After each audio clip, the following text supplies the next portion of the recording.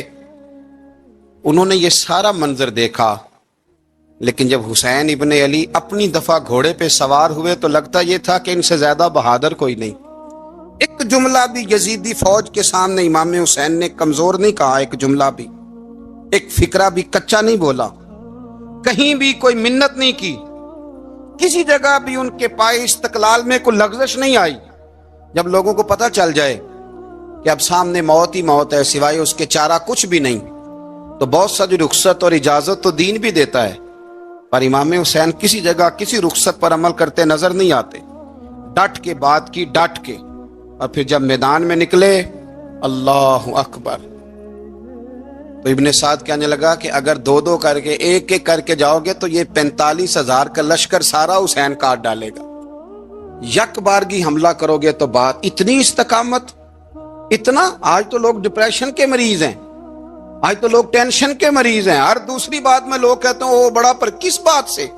مطلب کیا آپ نے زندگی میں صرف جاب نہیں مل رہی، صرف بیماری آ گئی، صرف خرچہ نہیں گھر میں بڑا کس بات کا ڈپریشن؟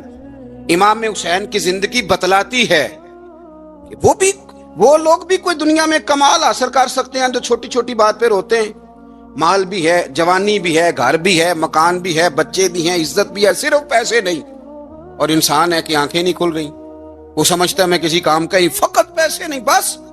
او خدا کے بندو، امام علی مقام نے فرمایا سارا کچھ لٹا کے بھی جو میدان میں کھڑا رہے اسے حسین ابن علی کہا جاتا ہے، اسے حسین ابن علی کہا جاتا ہے.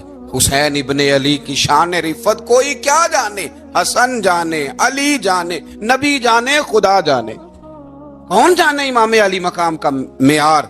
تو امام حسین رضی اللہ تعالیٰ عنہ کی زندگی ہمیں بتاتی ہے کہ ذوق والی عبادت کرو. امام حسین کی زندگی ہمیں بتاتی ہے کہ جب تم سخاوت کرو تو پھر اپنی حیثیت سے بڑھ کر کرو. اور امام حسین کی زندگی ہمیں بتاتی ہے کہ دل میں کسی کے لیے کوئی بات نہ رکھو، صلح کرنے میں پہل کرو، محبتیں کرنے میں آگے بڑھو. اور امام حسین کی زندگی ہمیں بتلاتی ہے کہ جب دنیا میں تم نے کچھ کرنا ہے تو پھر ڈٹنا بھی سیکھو، پھر کھڑے ہونا بھی سیکھو. یہ نہ دیکھو کہ حالات، امام حسین نے ایک دن بھی حکومت نہیں کی، یزید نے 4.5 سال کی، لیکن قیامت تک دلوں پہ حکومت امام حسین کی رہے گی. خدیجۃ الکبریٰ رضی اللہ تعالی عنہ فرماتی ہیں کہ بڑا پیار کیا نبی پاک علیہ السلام نے حضرت فاطمہ سے، چھوٹی تھی نا.